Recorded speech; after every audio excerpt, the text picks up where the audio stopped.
നിങ്ങളൊരു റോങ് പേഴ്സണിൻ്റെ കൂടെ ആണെങ്കിൽ ഇനി എന്താണ് ചെയ്യേണ്ടത്?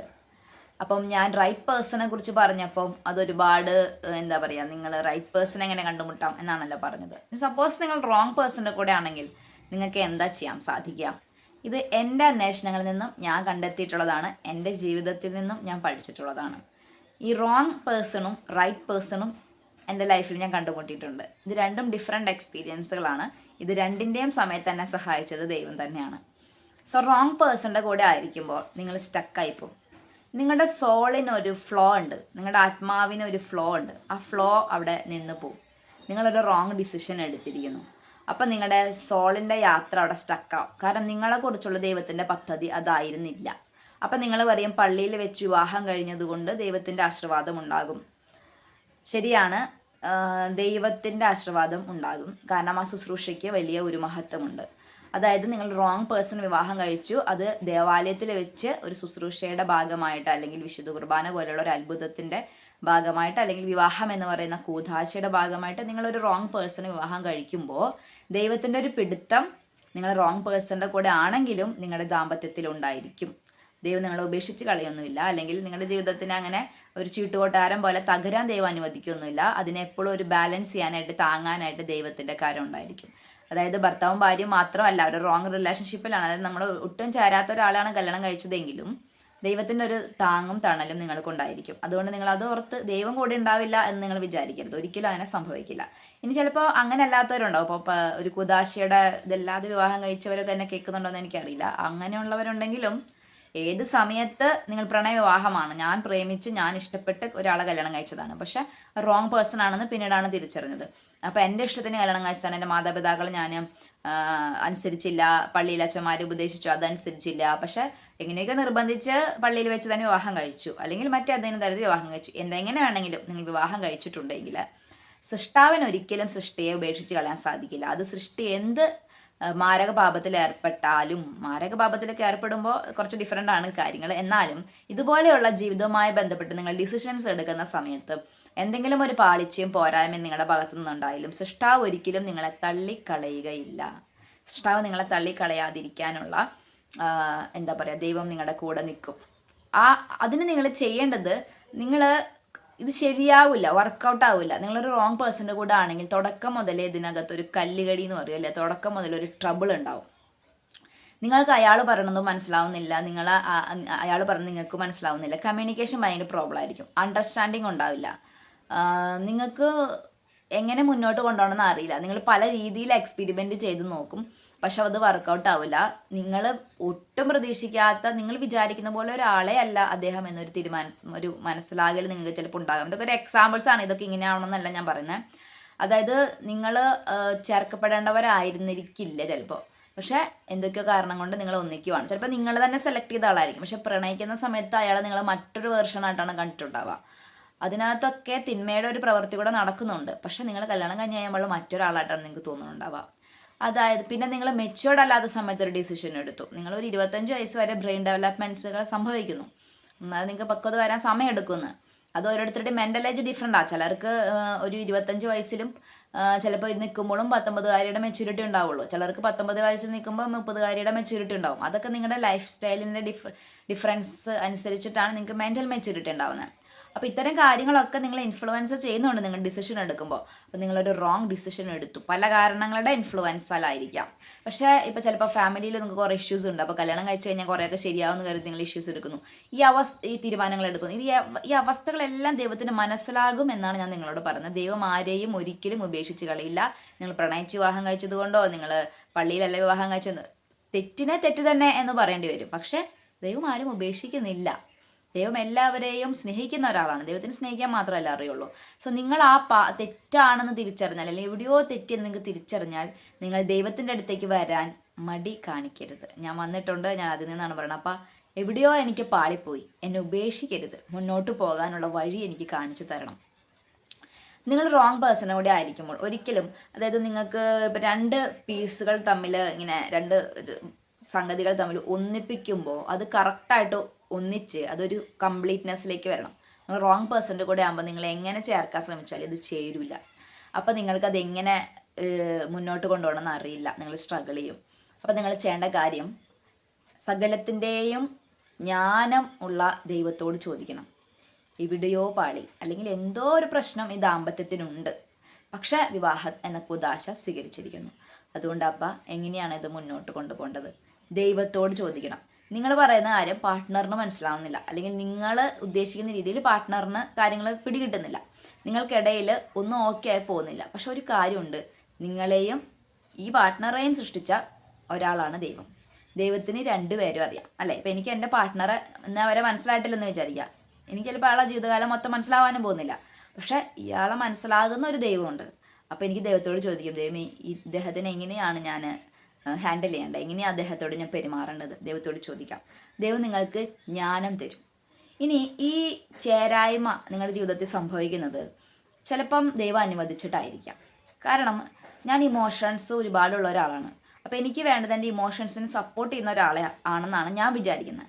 പക്ഷേ എൻ്റെ ഇമോഷൻസിനെ സപ്പോർട്ട് ചെയ്ത് നിന്നാൽ ഞാൻ ഒരിക്കലും ഒരു ഇമോഷണൽ ഇൻഡിപെൻഡൻ്റ് ആയ വുമണായി മാറില്ലായിരിക്കും.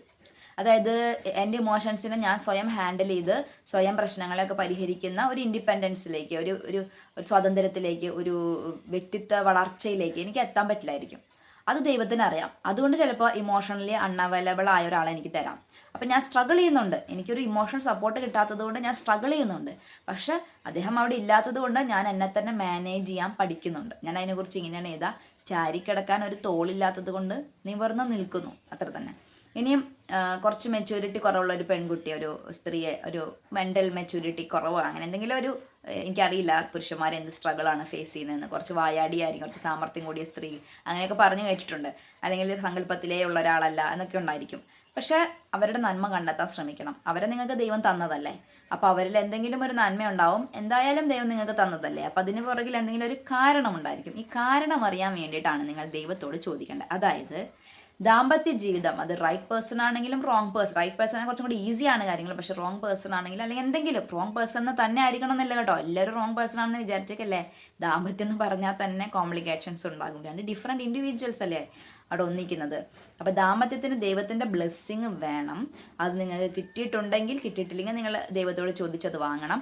എന്നിട്ട് ജ്ഞാനം കിട്ടാൻ വേണ്ടി പ്രാർത്ഥിക്കണം. ഈ ദാമ്പത്യത്തെക്കുറിച്ചുള്ള ദൈവത്തിൻ്റെ കാഴ്ചപ്പാട്, ദൈവം എന്തിനാണ് ഇങ്ങനെ ഒരു പാർട്ട്ണറെ തന്നെ, ഈ പാർട്ട്ണറെ ഞാൻ എങ്ങനെയാണ് മനസ്സിലാക്കേണ്ടത്, എങ്ങനെയാണ് കൈകാര്യം ചെയ്യേണ്ടത്. ഇപ്പം എൻ്റെ ജീവിത പങ്കാളിക്ക് ഞാൻ സംസാരിക്കുന്ന കാര്യങ്ങൾ പെട്ടെന്ന് പിടികിട്ടാത്ത ഒരാളാണ്. അതുകൊണ്ട് ഞാൻ അദ്ദേഹത്തോട് അതും ഇതും ഒന്നും പറഞ്ഞ് അത് ഒരുപാട് അദ്ദേഹത്തെ ട്രബിൾ ചെയ്യാറില്ല, മറിച്ച് ഞാൻ പ്രാർത്ഥിക്കും. അപ്പം അദ്ദേഹത്തിൽ ഞാൻ വിചാരിക്കുന്ന കാര്യങ്ങൾ ഓട്ടോമാറ്റിക്കലി മാറുന്നതായിട്ട് എനിക്ക് ഫീൽ ചെയ്തിട്ടുണ്ട്. അതായത് എനിക്ക് ഇദ്ദേഹവുമായിട്ട് കണക്ഷന് പ്രശ്നം വന്നാലും ഞങ്ങൾക്കിടയിലുള്ള ഒരു ദൈവം എന്ന് പറയുന്ന ആൾക്ക് ഞങ്ങൾ രണ്ടുപേരുടെ ജീവിതത്തിലും ഇടപെടാൻ പറ്റുന്നു. പിന്നെ വിവാഹം എന്ന് പറയുന്നത് ഭയങ്കര ഒരു ബ്ലെസ്സിങ് ഉള്ള ഒരു കുദാശയാണല്ലോ. അതുകൊണ്ട് എൻ്റെ പാർട്ട്ണർക്ക് വേണ്ടി ഞാൻ പ്രാർത്ഥിച്ചാൽ, ആദ്യം എത്ര പേര് പ്രാർത്ഥിച്ചാലും ഭാര്യയുടെ പ്രാർത്ഥന, ഭർത്താവിൻ്റെ പ്രാർത്ഥന സ്വർഗത്തിലേക്ക് പെട്ടെന്ന് എത്തും, സ്വർഗം അത് പെട്ടെന്ന് കാണും. അപ്പം എൻ്റെ പാർട്ട്ണറിൻ്റെ ജീവിതത്തിൻ്റെ പോരായ്മകൾ, അദ്ദേഹത്തിൻ്റെ വ്യക്തിത്വത്തിൻ്റെ പോരായ്മകൾ ഒരു പക്ഷേ സൗഖ്യപ്പെടുത്താനും അദ്ദേഹത്തിനെ സുഖപ്പെടുത്തി അദ്ദേഹത്തിൻ്റെ ജീവിതം ഒരു പ്രകാശമുള്ള ജീവിതമാക്കാനും ദൈവം ഒരു പക്ഷേ എന്നെ ഏൽപ്പിച്ചിട്ടുണ്ടായിരിക്കും. അതുകൊണ്ട് തന്നെ അദ്ദേഹത്തിൻ്റെ പോരായ്മകളും കുറവുകളുമൊക്കെ ഞാൻ അഡ്ജസ്റ്റ് ചെയ്ത്, ഞാൻ നിശബ്ദമായി സഹിച്ച്, ഞാൻ അദ്ദേഹത്തിൻ്റെ കൂടെ തന്നെ നിൽക്കുമ്പോൾ അദ്ദേഹത്തിന് ഒരു മാനസാന്തരം സംഭവിച്ച്, ഒരു ഫോർമേഷൻ സംഭവിച്ച്, ഒരു മാറ്റം സംഭവിച്ച് അദ്ദേഹം നല്ല ഒരു ജീവിതത്തിലേക്ക് കടന്നു വരാം. അങ്ങനെ ഇഷ്ടം പോലെ ആളുകൾ വന്നിട്ടുണ്ട്. തുടക്കത്തിലൊക്കെ ഒരുപാട് കഷ്ടപ്പെടുത്തിയിട്ടുണ്ടാവും. പക്ഷേ ഈ നമ്മുടെ സഫറിങ്, നമുക്ക് വേണ്ടി, ഇയാൾക്ക് വേണ്ടി നമ്മൾ എടുക്കുന്ന എഫേർട്ട്, അല്ലെങ്കിൽ നമ്മൾ അദ്ദേഹത്തിനെ ഇങ്ങനെ വിട്ടുകളയാതെ കൂടെ നിൽക്കുന്നതൊക്കെ അവരെ മാനസാന്തരപ്പെടുത്തുന്നു. അങ്ങനെ സ്ത്രീകൾക്കും പുരുഷന്മാർക്കും മാറ്റം സംഭവിക്കാം. അപ്പോൾ അതുകൊണ്ടാണ് കർത്താവ് പറഞ്ഞത്, നിങ്ങളുടെ നന്മയായ പ്രവൃത്തി കൊണ്ട് നിങ്ങളുടെ പാർട്ട്ണർക്ക് മാറ്റം വരാം. അതുകൊണ്ട് നിങ്ങൾ റോങ് പേഴ്സൻ്റെ കൂടെ ആണല്ലോ, പിന്നെ നിങ്ങൾ മാരേജ് കഴിഞ്ഞിട്ട് നിങ്ങൾ റോങ് പേഴ്സൻ്റെ കൂടെ ആണ് എന്നുള്ള ഇത് നിങ്ങൾ അടിവരയിട്ട് കേൾക്കണം കേട്ടോ, മുഴുവൻ കേൾക്കണേ വീഡിയോ ചെയ്യുമ്പോൾ. റോങ് പേഴ്സൻ്റെ കൂടെയാണ് എന്നുള്ള അത് നിങ്ങൾ വെട്ടിക്കളയണം. നിങ്ങൾക്കൊരു ഓപ്ഷൻ ഇല്ല അവിടെ. നിങ്ങൾ വിവാഹം എന്ന കൂദാശ സ്വീകരിച്ചു, അപ്പോൾ അയാൾ നിങ്ങൾക്ക് തന്നതാണ്, നിങ്ങൾ അയാൾക്ക് കൂടെ ഉള്ളതാണ്. സോ നിങ്ങൾ അതിനെ അഡ്ജസ്റ്റ് ചെയ്ത് പോകാൻ തയ്യാറാകണം. പക്ഷേ ചിലപ്പോൾ നിങ്ങളുടെ നിരന്തരമായ സഹനവും നിങ്ങളുടെ നിരന്തരമായ ഇടപെടൽ, ഇത് വളരെ വിരളമായിട്ടുള്ളതാണ് കേട്ടോ, എല്ലാവർക്കും ഉള്ളതല്ല. ഒരു 95% ആളുകൾക്കുള്ളതല്ല, ഒരു 5% ആളുകൾക്കുള്ളതാണിത്. ചിലപ്പോൾ ഇയാളിൽ ഒരു മാറ്റവും വരുത്തില്ല. ഒരു വ്യക്തി ഒരിക്കലും മാറില്ല, നിങ്ങൾ സഫർ ചെയ്തുകൊണ്ടേയിരിക്കേണ്ടി വരും. അപ്പോൾ അകാരണമായ സഫറിങ്ങിന് അർത്ഥമൊന്നുമില്ല. ആ സഫറിങ്ങിൽ എന്തെങ്കിലും ഒരു അപ്പുറത്തൊരു ചലനം സംഭവിക്കണം. പിന്നെ ഈ ചലനം എപ്പോൾ ഉണ്ടാവുമെന്ന് പറയാൻ പറ്റില്ല. അതായത് നിങ്ങളൊരു ഒരു ഒരു ശരിയാത്ത ദാമ്പത്യത്തിലാണ്, ശരിയല്ല, കുഴപ്പമുള്ള പ്രശ്നത്തിലാണെങ്കിൽ ഈ പാർട്ട്ണർക്ക് എപ്പോൾ മാറ്റം വരുമെന്ന് നമുക്ക് തീരുമാനിക്കാൻ പറ്റില്ല. അപ്പോൾ ചിലപ്പോൾ 10 വർഷം സഹിക്കുമ്പോഴായിരിക്കാം ഒരു വർഷം അദ്ദേഹത്തിന് മാറ്റം വരുന്നത്. 11ാമത്തെ വർഷമായിരിക്കാം, 20ാമത്തെ വർഷമായിരിക്കാം. സോ അത് നമുക്കറിയില്ല. അപ്പോൾ നിങ്ങൾക്ക് അതിനുള്ള കൃപ തന്ന് ദൈവം നിങ്ങളെ മുന്നോട്ട് കൊണ്ടുപോകും. അല്ലെങ്കിൽ ദൈവത്തിന് നിങ്ങളുടെ ശുദ്ധീകരണ പ്രക്രിയ ഒന്നും വേസ്റ്റ് ആവില്ല. അതായത് സഫറിങ് എന്ന് പറയുന്നത് ഒരു വേസ്റ്റ് അല്ല. നിങ്ങൾ സഫർ ചെയ്യുമ്പോൾ ഒന്നെങ്കിൽ അപ്പുറത്തെ ആൾക്ക് മാറ്റം വരുന്നുണ്ട്, ഇല്ലെങ്കിൽ നിങ്ങൾക്ക് തന്നെ മാറ്റം വരുന്നുണ്ട്. അപ്പോൾ അത് നിങ്ങൾ മനസ്സിലാക്കണം. ഞാൻ സഫർ ചെയ്യുന്നതുകൊണ്ട് ആർക്കെങ്കിലും എന്തെങ്കിലും ഗുണമുണ്ടോ നിങ്ങൾ മനസ്സിലാവും. നിങ്ങൾ തന്നെ ഒരു ഫോർമേഷൻ, നിങ്ങളുടെ തന്നെ ശുദ്ധീകരണം നടക്കുന്നുണ്ട്. അപ്പോൾ കുറേയേറെ മുന്നോട്ട് പോയിട്ടും മുന്നോട്ട് പോകാൻ പറ്റാത്ത വിധം നിങ്ങളുടെ വള്ളം അവിടെ ഇങ്ങനെ സ്റ്റക്കായി നിൽക്കുന്നുണ്ടെങ്കിൽ യു ഷുഡ് ആസ്ക് ഗോഡ്. ചിലപ്പോൾ ഒരു പുതിയ വഴി കർത്താവ് കാണിച്ചു തരും. അത് ഏത് രീതിയിലായിരിക്കും നമുക്ക് പറയാൻ പറ്റില്ല. ചിലപ്പോൾ നിങ്ങളൊരു പുതിയ പ്രൊഫഷണൽ ലൈഫിലേക്ക് നിങ്ങളെ ദൈവം എടുത്ത് മാറ്റുമായിരിക്കാം. ഈ റിലേഷൻഷിപ്പിൻ്റെ സ്ട്രഗിളുകളിൽ നിന്നൊക്കെ നിങ്ങളെ ദൈവം പുതിയൊരു വഴിയിലേക്ക് മാറ്റാം. ആ പുതിയൊരു വഴി ചിലപ്പോൾ ഒരു നല്ല ജോലി മേഖലയാകാം, ഒരു സർവീസ് ആയിരിക്കാം, അല്ലെങ്കിൽ ചിലപ്പോൾ ഒരു വിരളമായെങ്കിലും അതൊരു ഞാൻ പറയുന്നില്ല, അത് നിങ്ങൾ കണ്ടെത്തട്ടെ. അപ്പോൾ അത് ഒരു കൺഫ്യൂഷൻ ഉണ്ടാക്കും. അതുകൊണ്ട് ഞാൻ പറയുന്നില്ല. അത് നിങ്ങളുടെ ലൈഫിൽ നിങ്ങൾ തന്നെ കണ്ടെത്തണം. പക്ഷേ ദൈവം തന്ന ഒരു പാർട്ട്ണറെ വിശുദ്ധീകരിക്കുന്നതിനും അദ്ദേഹത്തിൻ്റെ ജീവിതയാത്രയിൽ അദ്ദേഹത്തിൻ്റെ കൂടെ നിൽക്കുന്നതിനും എന്തൊക്കെ പോരായ്മയും കുറവുണ്ടെങ്കിലും അദ്ദേഹത്തിൻ്റെ വിവാഹമെന്ന കുദാശയിലൂടെ നിങ്ങളെ ഒന്നിപ്പിച്ചിട്ടുള്ള ദൈവത്തിൻ്റെ ആ ഒരു മനസ്സ് അത് വിഷമിപ്പിക്കാതെ നോക്കാൻ നിങ്ങൾ ദൈവത്തോട് ഈ പങ്കാളിയുടെ കൂടെ ആയിരിക്കേണ്ടതൊക്കെ വളരെയധികം ഇമ്പോർട്ടൻ്റ് ഉള്ള കാര്യങ്ങളാണ്. നിങ്ങളുടെ കയ്യിൽ എല്ലാ കാര്യങ്ങളെന്ന് നിങ്ങളെ ഈ ഉത്തരവാദിത്തം നിങ്ങൾ ആരാ ഏൽപ്പിച്ചു? ദൈവം തന്നെ. അതായത് നിങ്ങൾ അനുഭവിക്കുന്ന ഇപ്പോൾ ഒരു ദാമ്പത്യം ഓക്കെ അല്ല എങ്കിൽ കേട്ടോ, ഓക്കെ ആയ ദാമ്പത്യത്തെക്കുറിച്ചല്ല ഞാൻ പറയുന്നത്. മാരീഡ് ലൈഫിൽ നിങ്ങൾ സ്ട്രഗിൾ ചെയ്യുന്നു, പക്ഷെ ഇതാരാ നിങ്ങളെ ഈ പങ്കാളിയെ തന്നത്? കർത്താവല്ലേ. അപ്പോൾ ഈ പാർട്ട്ണർഷിപ്പിൻ്റെ ഓരോ മേഖലയിലും ഓരോ സമയത്തും ദൈവം നിങ്ങളെ സഹായിക്കും. ഇപ്പം നിങ്ങളെ പോറ്റാൻ നിങ്ങളുടെ പാർട്ട്ണർക്ക് സാധിക്കുന്നില്ല എങ്കിൽ നിങ്ങൾക്കൊരു ജോലി തന്ന് നിങ്ങളെ ദൈവം ചിലപ്പോൾ പോറ്റും. നിങ്ങൾ ഒരു ഹോസ്പിറ്റലിൽ പോകാൻ പോലും നിങ്ങളുടെ പാർട്ട്ണർ നിങ്ങളുടെ കൂടെ വരുന്നില്ല എങ്കിൽ ചിലപ്പോൾ നിങ്ങൾക്ക് ഒരു നല്ല കൂട്ടുകാരനെ തന്ന് ദൈവം നിങ്ങളെ സഹായിക്കും. അങ്ങനെ ദൈവത്തിലേക്ക് നിങ്ങൾ വന്നു, നിങ്ങൾ ഡിസിഷനെ ദൈവം വിവാഹം എന്ന കുദാശ നിങ്ങൾ യോജിപ്പിച്ചാൽ അതൊരു റെസ്പോൺസിബിലിറ്റിയുടെ സൈഡ് ദൈവത്തിനുണ്ട്. അതുകൊണ്ട് മറ്റേ ആളിൽ നിന്നും ഉണ്ടാകുന്ന നിങ്ങൾ അനുഭവിക്കുന്ന എല്ലാ കാര്യവും ദൈവം കാണുന്നുണ്ട്. നിങ്ങൾക്ക് ആവശ്യമുള്ള സമയത്തൊക്കെ നിങ്ങളെ സഹായിക്കാൻ ദൈവം സന്നദ്ധനാണ്.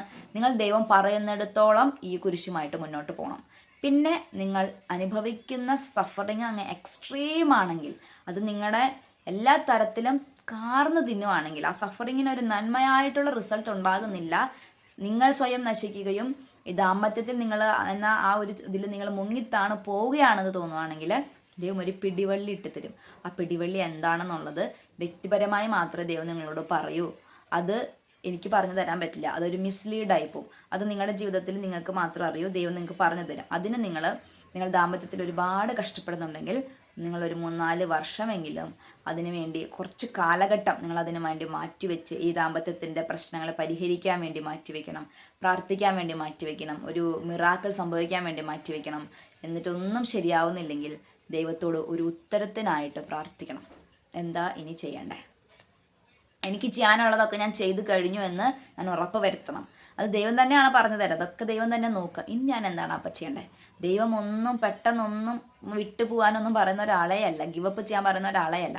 ദൈവം പറയും കാത്തിരിക്കണം, ക്ഷമിക്കണം, മറക്കണം, പൊറുക്കണം, കുരിശിലേറണം, ചാട്ടവാറടി മേടിക്കണം, കുരിശുമരണം വരെ സ്വീകരിക്കാം. പക്ഷേ കുരിശുമരണം എന്ന് വെച്ചാൽ മരിക്കാന്നല്ല കേട്ടോ, അത്രയേറെ സഹിക്കാം. പക്ഷെ ഇനിയും മാറ്റമൊന്നും ഉണ്ടായില്ലെങ്കിൽ, അപ്പുറത്ത് ഒരു മാറ്റം ഉണ്ടാകുന്നില്ലെങ്കിൽ, അല്ലെങ്കിൽ പ്രശ്നങ്ങളിൽ ഒരു മാറ്റം ഉണ്ടാകുന്നില്ലെങ്കിൽ, സ്റ്റക്കായി പോവുകയാണെങ്കിൽ, നിങ്ങളുടെ സോള് സ്റ്റക്കാവുന്നു, നിങ്ങളുടെ ആത്മാവ് അവിടെ നിങ്ങളുടെ ജീവിതം തന്നെ സ്റ്റക്കായി പോവുകയാണെങ്കിൽ മുകളിലോട്ട് ചോദിക്കണം, അപ്പാ ഇനി എന്ത്?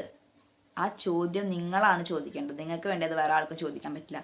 അതിനുള്ള ഉത്തരം ദൈവം നിങ്ങളോടാണ് പറയുക. അത് എന്നോട് പറയില്ല, നിങ്ങളോട് തന്നെ പറയത്തുള്ളൂ. എനിക്ക് ഉത്തരങ്ങൾ തരുന്നത് ദൈവമാണ്. ഇനി ഞാനൊരു ഉത്തരം കേട്ടു എന്ന് വിചാരിക്കാം. എനിക്കറിയാം എൻ്റെ ജേണി. ഞാനൊരു റിലേഷൻഷിപ്പിൽ അനുഭവിച്ച എല്ലാ കാര്യങ്ങളെയും കുറിച്ച് എനിക്കറിയാം. ഞാൻ ദൈവത്തോട് ആരായുന്നു, വർഷങ്ങളുടെ ഒരു കാത്തിരിപ്പും അന്വേഷണവും ഒക്കെ എനിക്കുണ്ട്. ഞാൻ ദൈവത്തോട് ആരായുന്നു, എനിക്കൊരു ഉത്തരം കിട്ടി. പിന്നെ ഇവർ പറയുന്നത് ഒന്നും കേൾക്കണ്ട. ആ ഉത്തരം മാത്രം ഫോളോ ചെയ്യുക, ആ ഉത്തരത്തിലേക്ക് ഫോളോ ചെയ്യുക. ബാക്കി ചുറ്റും അത് ഇമ്പോസിബിളായിട്ട് തോന്നാം, ചുറ്റുമുള്ള കാര്യങ്ങളൊന്നും അങ്ങനെയല്ലല്ലോ, സമൂഹം അങ്ങനെയല്ലല്ലോ, ഞാൻ കേൾക്കില്ല. ഞാൻ എൻ്റെ ഡിസിഷനാണ് പറയുന്നത്. എനിക്കറിയാം എൻ്റെ ജേണി. എനിക്കറിയാം എൻ്റെ സ്ട്രഗിൾസ്, ഞാൻ എന്തുമാത്രം ട്രൈ ചെയ്തു എന്ന് എനിക്കറിയാമെങ്കിൽ, എൻ്റെ അപ്പനോട് ഞാൻ ആരായുന്നു, എൻ്റെ ദൈവം എനിക്ക് ഇങ്ങനെ ഒരു ഉത്തരം തന്നു എന്ന് എനിക്ക് തോന്നുന്നു എങ്കിൽ ഞാൻ പിന്നെ മനുഷ്യരുടെ അടുത്തേക്ക് പോകേണ്ട കാര്യമില്ല. ഉരുകിയ മനസ്സാണ് കർത്താവിന് സ്വീകാര്യമായ ബലി. ഒരു ദാമ്പത്യത്തിലായിരിക്കുമ്പോൾ ഒരു പുരുഷനോ ഒരു സ്ത്രീയോ അനുഭവിക്കുന്ന ശാരീരികമായ സ്ട്രഗിൾസിനെ കുറിച്ചും അവരുടെ സെക്ഷൽ നീഡ്സിൽ അവർ അനുഭവിക്കുന്ന സ്ട്രഗിൾസിനെ കുറിച്ചും ഒരു മനസ്സിൻ്റെ തലത്തിൽ അവർ അനുഭവിക്കുന്ന സ്ട്രഗിൾസിനെ കുറിച്ചും ഒക്കെ ദൈവം കാണുന്നുണ്ട്. ദൈവത്തിന് ആ പെയിനൊക്കെ അറിയാം. അപ്പോൾ ദൈവം ഒരു ദുഷ്ടനല്ല. അതൊക്കെ അനുഭവിക്കുന്ന ഒരു ആത്മാവ് ഇരുന്ന് ഉരുകുമ്പോൾ മറുപടി തരാൻ ദൈവം സന്നദ്ധനാണ്. ദൈവം ഉത്തരം തരും. ദൈവം ഉത്തരം തന്നു കഴിയുമ്പോൾ 10 പേര് 10 ഉത്തരം വേറെ പറയുന്നുണ്ടെങ്കിൽ മനുഷ്യരെ കേൾക്കാൻ പോകരുത്. നിങ്ങളുടെ വേദനയും വിഷമവും അറിയാവുന്ന ഒരേ ഒരാൾ നിങ്ങൾ മാത്രമാണ്. നിങ്ങൾ എന്തുമാത്രം സഹിച്ചു എന്നും സഫർ ചെയ്തു എന്നും അറിയാവുന്ന ഒരേ ഒരാൾ നിങ്ങൾ മാത്രമാണ്. അങ്ങനെ ആകുമ്പോൾ ഇത് നിങ്ങളുടെ ജീവിതമാണ്. Ultimately the life if yours. നിങ്ങൾ നാളെ മരിച്ചുപോയി, നിങ്ങൾക്കൊരു എന്തെങ്കിലും ഒരു ചടങ്ങ് ചെയ്ത് അവസാനിപ്പിച്ചു, നിങ്ങൾ മാത്രമാണ് അവിടെ എൻഡ് ആവുന്നത്. ബാക്കി എല്ലാവരുടെ ലൈഫ് മുന്നോട്ട് പോകും. സോ ലൈഫ് വ്യക്തിപരമാണ്. Take a decision. ദൈവം പറഞ്ഞു തരുന്ന ഡിസിഷൻ എടുക്കണം. നിങ്ങൾക്ക് ജ്ഞാനം വേണം. നിങ്ങൾ ഓടി നടക്കുന്നിട്ട് കാര്യമില്ല. നിങ്ങളിൽ തന്നെയാണ് ദൈവം. ആ ദൈവത്തെ കണ്ടുമുട്ടണം. ദൈവം ഒരു ഉത്തരം തരും. നിങ്ങളെ ദൈവം വിടുവിക്കാം, ചിലപ്പോൾ മോചിപ്പിക്കാം, ചിലപ്പോൾ പുതിയൊരു ജീവിതം തരാം, ചിലപ്പോൾ. അത് നിങ്ങളുടെ ഉത്തരമാണ്. അത് എനിക്ക് പറഞ്ഞുതരാൻ പറ്റില്ല. അത് ദൈവത്തോട് നിങ്ങൾ ചോദിച്ച് മനസ്സിലാക്കണം. ആരുടെയും റെസ്പോൺസിബിലിറ്റിയിൽ ഡിപ്പെൻഡ് ചെയ്തുകൊണ്ട് നിങ്ങൾ ഒരു ഡിസിഷൻ എടുക്കരുത്. നിങ്ങളുടെ ലൈഫാണ്, നിങ്ങളുടെ റെസ്പോൺസിബിലിറ്റിയാണ്. ആരും കേൾക്കാൻ പോരുത്. നിങ്ങളെ തന്നെ കേൾക്കുക. ദൈവം നിങ്ങളുടെ കൂടെ ഉണ്ടാവും. എൻ്റെ അനുഭവത്തിൽ നിന്നാണ് പറയുന്നത്. ദൈവം നിങ്ങളുടെ കൂടെ ഉണ്ടാവും. ചെങ്കടലാണെന്ന് നിങ്ങൾക്ക് തോന്നും, ദൈവം നിങ്ങളെ നയിക്കും. ബാബിലോൺ രാജാവിൻ്റെ അടിമത്തത്തിലാണ് നിങ്ങളെന്ന് നിങ്ങൾക്ക് തോന്നും, ദൈവത്തിന് ശക്തി ഉണ്ടെന്ന് മോചിപ്പിക്കാൻ. ജെറുസലേമിനെ മോചിപ്പിച്ചതുപോലെ, ജെറുസലേമേ നിന്നെ ഞാൻ മോചിപ്പിച്ചിരിക്കുന്നു എന്ന് ചിലപ്പോൾ പറയാം. ആ ദൈവത്തിന് മാത്രമേ അറിയുള്ളൂ. ദൈവത്തോട് ചോദിക്കണം, ദൈവത്തിന് മുമ്പിലിരിക്കണം. ജീവിതം ഒരു ബലിയായി, ഒരു ബലിയർപ്പണ സമർപ്പണമായി ദൈവത്തിന് കൊടുക്കണം. ദൈവ ഉത്തരം പറയും. ആമേൻ.